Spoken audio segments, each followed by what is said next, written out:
Hello everyone, hope you're all doing well. Gonna have a crossout video for us today, guys. Now, before we get started, I imagine you can all tell straight away, I do have a new mic. It is a very fancy, very techy, and very pricey one, so please bear with me if the audio in this video is a bit too loud or too quiet or a bit off in some way. I will get around to sorting out at some point, or well, my missus will get around to sorting out at some point, if I'm honest, because she's better at this stuff than me. But for now, at least, let's just rejoice that I actually have a decent mic and move on with it. Anyway, for today's crossout video, we are going to be going over slaughterers. These are the newest legendary grenades in crossout. The reason I left it so long to try the slaughterers is because when they first came out in the battle pass, I believe I spent the bearings on other things. Can't remember what it was. But basically, for the longest time, I only had the one slaughterer. So they're in the small battle pass now, so I fused the second, which is quite nice. And the reason I wanted to do this video is because last week in Battle for Uranium, we saw quite a lot of slaughter havers paired with a Nox like this, and they did incredibly well. Sadly, I saw them a bit late into the week to the point where I was only playing the sweaty stuff with my clanmates in order to go for placement and get uranium for these videos and whatnot. So I didn't have an opportunity to use them last week, so I figured I would try them out this week just to see how good slaughterers are. And I've been running this build in the garage, on paper, at least from what I can see in the garage. Slaughterers are absolutely insanely good in Crossout, and the reason for that is just because of how much damage they do. So I'll demonstrate what I mean in the garage. Basically, the Slaughterers have two fire modes. They've got the single shot, which is just a regular grenade, pure high explosive, as you can see. It depends on how much perk you get, but it does about 600 or 700 damage. And then the second mode is essentially it's not really a grenade shell, it's a shell essentially, not a grenade. So it does a bullet and high explosive combo. Demonstrate here. Now it does around, as you can see, 700 odd damage per shot. This basically means the bullet damage and the high explosive damage basically equates to the fact that when you shoot at an enemy, it will penetrate into the build 550 damage or 550 worth of armor, and then it will explode in an AoE, dealing 170 damage in an AoE. Basically meaning that this mode is very much the better mode of the two because it penetrates armor and gets deeper into the build. The high explosive is fine and whatnot, but it will basically just explode the second it hits any worthless armor. So from what I've tested, it's always better. As you can see, you just get better numbers when you charge up the shot. You don't need to charge the shot for very long at all either. When the shell casing animation comes in, that's when you have your full damage. So all you need to do is like that. And I'll show just how much DPS this thing has now, because this took me by surprise. And for a reload based weapon, this is absolutely insane. So we did 3,000 damage in the time that it elapsed. Now, for a reload-based weapon, that's sky high. Just for context, the Aurora Photon build that I did the other day, the DPS build, that did somewhere around 2,600, 2,700. So this for a reload-based weapon is just ridiculous. A Tsunami on a similar setup will struggle to do half the DPS of a Slaughter build. Basically meaning that Slaughterers, even now with their charged mechanic, the fact that they can penetrate and explode like a tank shell will, there's no reason to run Tsunamis in the game. The Slaughterers are just better in 99% of the situations you're going to go into, which is quite awkward. But either way, I wanted to test out the Slaughterers today in a PvP match just to see how well these things can do. I imagine this build is going to do very well just because of all the damage we're dealing. We've paired it with a Nox, or well, people pair it with a Nox just because of the penetration. The Slaughterers have 70% penetration. When you pair it with a Nox, that goes to 100, basically meaning that if we, like the shot we did on a damage ball, it's going to penetrate all of its bullet damage and then explode, getting maximum efficiency out of the weapons. And yeah, we'll jump into the games now, guys, and I hope you all enjoy. Okay, Slaughterers, let's see how good you are, shall we? Yeah, like I said, with the new mic, I'm going to be fidgeting around with the volume and whatnot, so please just bear with me for this video. But as for the guns, we're basically just going to use the charge mechanic the entire time. The only reason I can see for us ever using the high explosive mode is when we've got a build basically right in front of us and we're just shooting at a cabin or something. Shoot his gun. Okay, he's stripped already? Bloody hell. Oh, hello bot. Let's take his guns.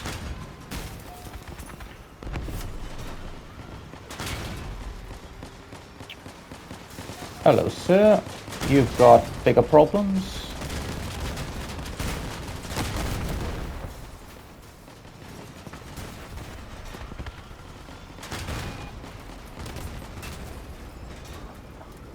Oh, you're looking at me, crap. Just take his wheels or just explode the entire build. Bloody hell.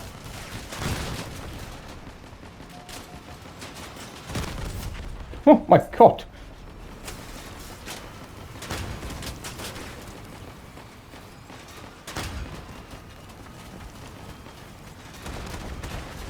I would not want to be this guy.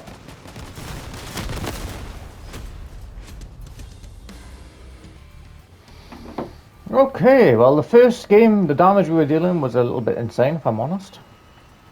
Actually, one of the things that I forgot to go over in the introduction is that when you're charging the slaughterers, once you see the animation to like expend the shell casing like that, that's your max damage. So it doesn't matter if I fire then or if I hold it down for as long as I can. Like, that's the same damage shot, you know? Which is really strong, actually. You can see how long the window is for the slaughter. Gives you a lot of time to, like, line up your shot.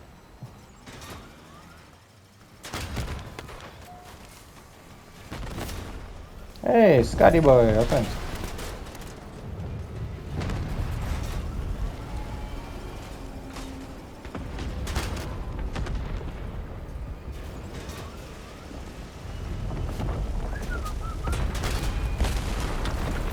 Bloody hell, that damage. Oh my god.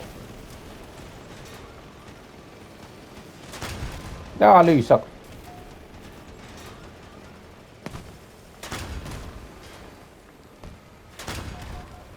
I did not mean to press that button.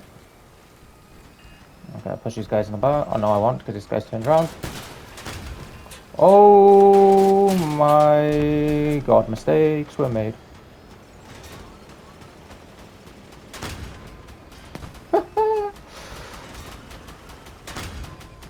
Oh, this thing is really satisfying to use.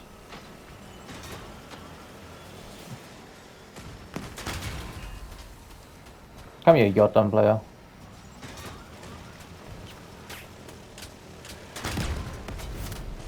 Okay, well, one of my shells hit. You're a Reaper, mate. You should push. Like, 750 damage a shot. That's pretty insane. Whew.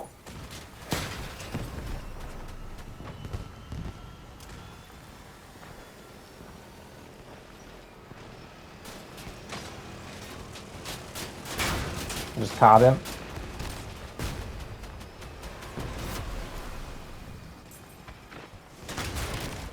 Yeah. So just the other now. Yeah, you can use this like a typhoon, man. Just strip people with a like 700 damage a shot. That'll one shot most builds. I mean, most weapons. The frontal carbon meta is doing well, especially at low power score. It's really good.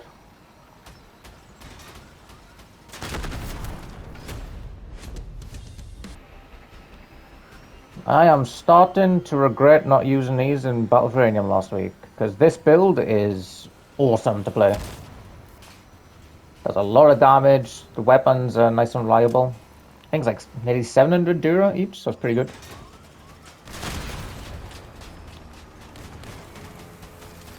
The Nox Carbon as well, really, really good to play. Fantastic power.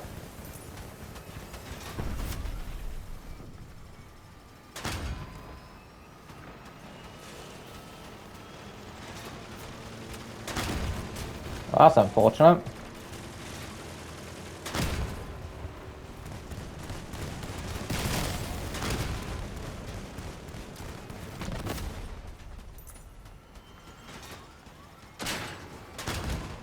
Damn it.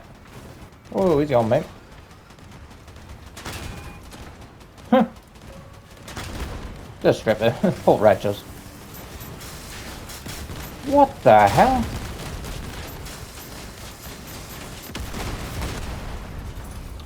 Yeah, nice thing about the charge mechanic is you can let it go early, you know? like in that situation. Just I knew I could kill a cab, so.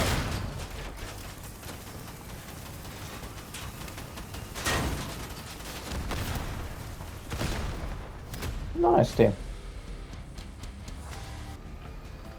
Alright, well, so far so good. Gotta say, I really like these things. I prefer these more than the basically any legendary reload cannon-esque gun in a game. Like the compiler's nice, but I prefer something like this. Even when fused, the projectile speed isn't too high, so it feels nice to play.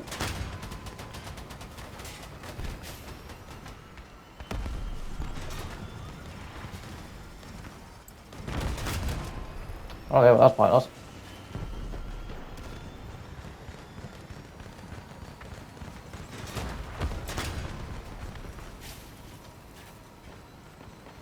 No, do something.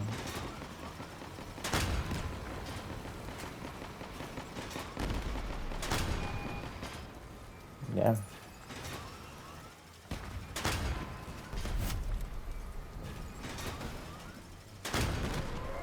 Whew, that damage, man.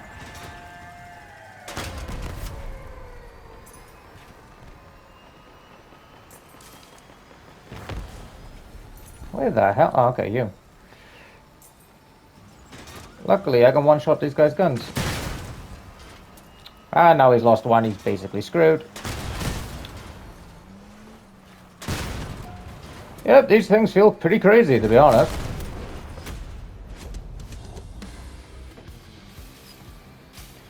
Yeah, so far, the only complaint I have with these weapons is that they're classified as a grenade launcher. Because I'm just going off my War Thunder experience, but if it is essentially an armor-piercing, then high-explosive shot, then I don't think it's a grenade anymore. It's basically a shell. And I'm not sure that this grenade launcher should be a better cannon than, well, most of the other cannons. Because this is definitely better than a tsunami, and it's arguably even better than a compiler.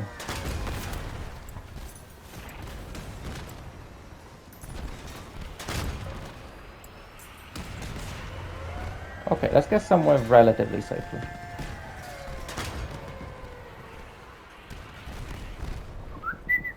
Okay, there's two guys pushing on right. My teammate could use a hand. That should help. That's one guy who's gonna not gonna get his perk. And now the second one isn't.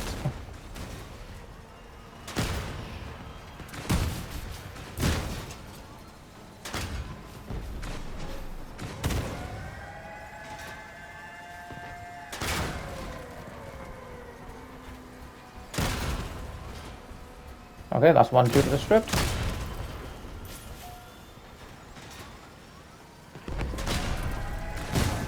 Come here, please, sir.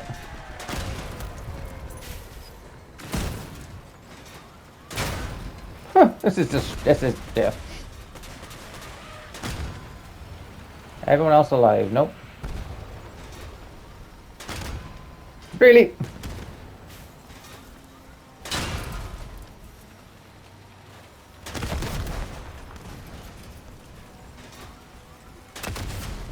Bloody hell, these things feel insane.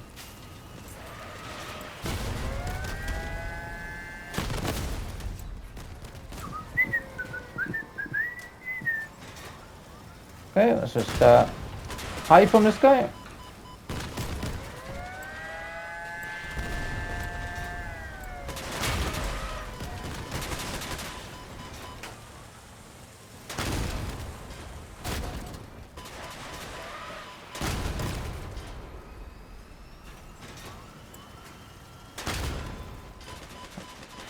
I would feel bad for this guy, but I truly hate these nest builds.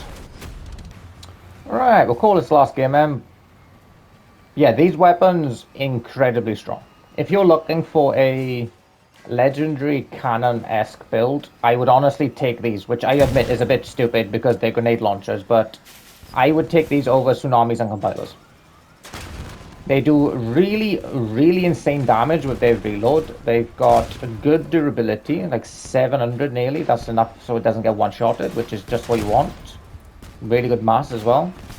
You can run it on basically any build you want. You can, like a split build, I've seen people use these on split build augurs in Clan Wars, really good. Use them on a hover like this, really good. So yeah, and it's satisfying to use. Yeah.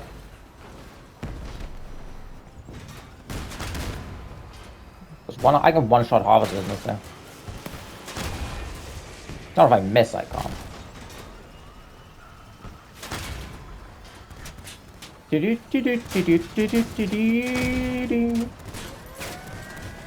I love the power on what's this thing called? Nox.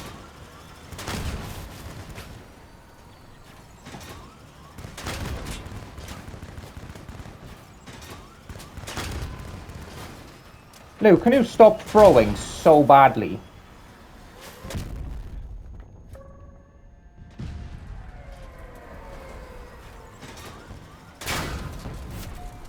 Look at that reload when you in single fire as well.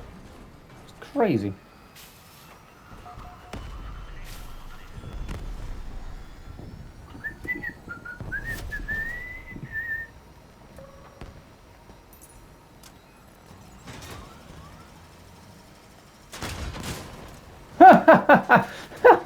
What? Okay. I did so badly against the Myriad, and yet I do that. Okay. Right, and that is it for the Slaughterer Nox Hover. As you guys can see from the games, these weapons are incredibly strong. The reload is absolutely crazy, and the overall DPS because of it is just nuts as well. So very, very good weapons. If you're looking, like I said, for a legendary cannon-esque build, I would honestly go with Slaughterers, which is a really dumb thing to say for a grenade, but it's the truth. I would take these over Compilers and Tsunamis pretty much any day. They're also, like, the projectile speed isn't too high on them, so they're very fun to use, especially on a Nox cabin, because the Nox cabin helps the Slaughterers get to 100% pen, which is nice, but the power on the Nox as well means you basically feel like a really mobile fly. And on a design like this, with your carbine at the front, you still got 2000 HP, so you're not squishy by any means. Well, not too squishy. But yeah, really, really good gun. I would heavily recommend. Thank you very much for watching the video, guys, and I will catch you for tomorrow's.